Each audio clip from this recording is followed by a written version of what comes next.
Olá pessoal, tudo bem? Sejam todos bem-vindos ao nosso canal de matemática. Sou o professor Naason e hoje nós vamos continuar falando sobre a história da matemática. Nós vamos ler o primeiro capítulo, nós vamos conhecer as origens dos números, certo? E o título é O Conceito de Número. Acompanhe comigo.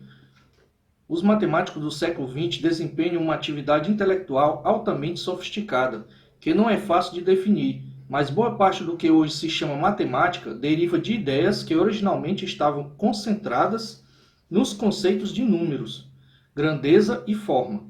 Definições antiquadas da matemática como uma ciência do número de grandeza já não são válidas, mas sugerem as origens dos diversos ramos da matemática.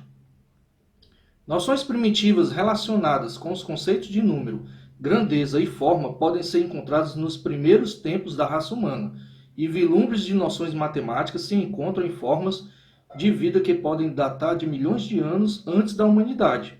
Ou seja, não tem como a gente saber quando iniciou a contagem, né? Quando descobriu-se a primeira contagem, como foi que o ser humano conseguiu imaginar a primeira contagem, não tem como. Darwin, no Descent of Man, observou que alguns animais superiores possuíam capacidades como memória e imaginação.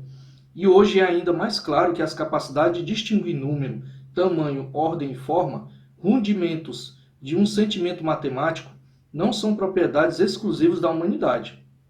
Experiências com corvos, por exemplo, mostraram que pelo menos alguns pássaros podem distinguir conjuntos contendo até 4 elementos. Uma percepção de diferenças de padrões em seus ambientes claramente existe em muitas formas inferiores de vida, e isso tem parentesco com a preocupação dos matemáticos com forma e relação. Em certa época, pensou-se que a matemática se ocupava do mundo que nossos sentidos percebem, e foi somente no século XIX que a matemática pura se libertou das limitações sugeridas por observações da natureza.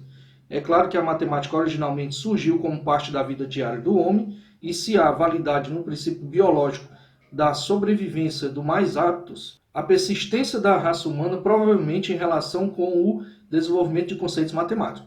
A princípio, as noções primitivas de número, grandeza e forma podiam estar relacionadas com contrastes mais do que com semelhanças. A diferença entre um lobo e muitos, a desigualdade de tamanho entre uma sardinha e uma baleia, a dessemelhança entre a forma redonda da Lua e a retilínea de um pinheiro. Gradualmente deve ter surgido da massa de experiências caóticas a percepção de que há analogias, e dessa percepção de semelhanças em número e forma nascem a ciência e a matemática. As próprias diferenças parecem indicar semelhanças, pois o contraste entre o lobo e muitos, entre um carneiro e um rebanho, entre uma árvore e uma floresta, sugere que um lobo, um carneiro e uma árvore têm algo em comum, sua unicidade. Do mesmo modo, se observa que certos grupos, como os pares, podem ser postos em correspondência um a um. As mãos podem ser relacionadas com os pés, os olhos e as orelhas ou as narinas. Essa percepção de uma propriedade abstrata de certos grupos tem em comum e que nós chamamos número, representa um grande passo no caminho para a matemática moderna. É improvável que isso tenha sido descoberta de um indivíduo ou de uma dada tribo. É mais provável que a percepção tenha sido gradual, desenvolvida tão cedo no desenvolvimento cultural do homem quanto o uso do fogo, talvez há 300 mil anos.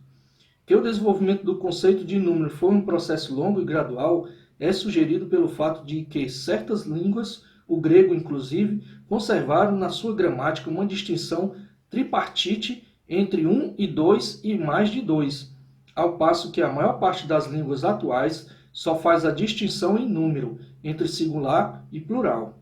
Evidentemente, nossos mais antigos antepassados, a princípio, contavam só até 2 qualquer conjunto. Antes desse nível, era dado como muitos. Mas hoje, muitos povos primitivos ainda contam objetos dispondo-os em grupos de 2.